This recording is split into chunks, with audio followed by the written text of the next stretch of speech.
వందనాలు.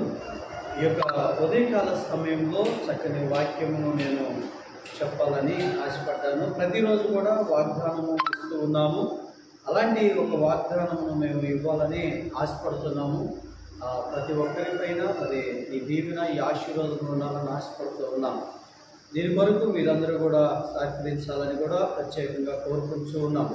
ఈరోజు వాగ్దానము దేవుడు మనకు చేసినటువంటి వాగ్దానము ఇక్కడ చక్కగా 2 సమూయేలు గ్రంథము 7వ అధ్యాయం 29వ వచనంలో ఇక్కడ ఒక మాట అంటాడు. దయచేసి నీ దాసుడనైన నా కుటుంబమును నిత్యము నీ సన్నిధిలో ఉన్నట్లు దానిని ఆశీర్వదించుము. యెహోవా నా ప్రభువా, నీవు సెలవిచ్చి ఉన్నావు, నీ ఆశీర్వాదము నా కుటుంబము నిత్యము ఆశీర్వాదముగాక.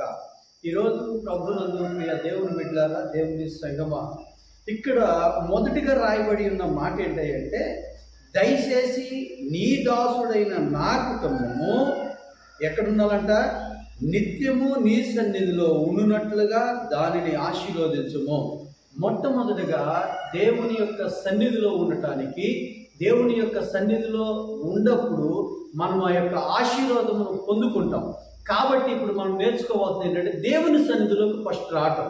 ఫస్ట్ దేవుని సన్నిధిలో ఉన్నవారు ఆశీర్వదించబడతారు, దేవుని సన్నిధిలో ఉన్నవారు దీవించబడతారు, దేవుని సన్నిధిలో ఉన్నవారు ఖచ్చితంగా వారి యొక్క దయను, ఆశీర్వాదమును ఖచ్చితంగా పొందుకుంటారు. అందుకని ఇక్కడ ఒక మాట రాస్తూ ఉంటాడు మత్తయి సువార్తలో 11వ అధ్యాయంలో చక్కని మాట రాస్తూ ఉంటాడు.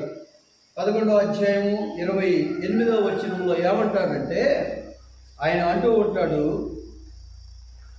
11:28 మత్తయి సువార్తలో చక్కని మాట రాస్తూ ఉంటాడు. ఒక్కసారి బైబిల్లో చూద్దాము. 28వ అధ్యాయంలో ఇక్కడ ఆయన ఏమంటాడంటే, ప్రయాసపడి భారము మోయిస్తున్న సమస్త జనులారా, నా యొద్దకు రండి, నేను మీకు విశ్రాంతిని కలగజేతును. మీ మీద నా కాడి ఎత్తుకొని నా యొద్ద నేర్చుకుంటూ అప్పుడు మీ ప్రాణమునకు విశ్రాంతి దొరుకును. ఎక్కడ రమ్మన్నాడు? నా యొద్దకు రమ్మన్నాడు.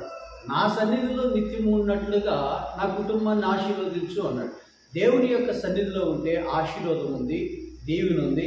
ప్రతిరోజు కూడా ఉదయాన్నే ఖచ్చితంగా ఈ యొక్క వాగ్దానాన్ని వినండి. అలాగనే కాలంలో ఉన్నటువంటి వాగ్దానాన్ని కూడా ప్రతిరోజు చదవండి. చదివి మనందరము ఆశీర్వదించబడాలి. మరి మీకును మీ కుటుంబానికును ప్రభువైన యేసుక్రీస్తు నామములో శుభములు కలుగునుగాక, మేలు జరుగునుగాక, ఆశీర్వదించునుగాక. ప్రభు నామమునికి మహిమ కలుగునుగాక. ఆమేన్. దేవుడి మాటలు మన కొరకు దీవించునుగాక. అందరికీ వందనాలు. ప్రభు సహాయం మనందరికీ కలుగునుగాక.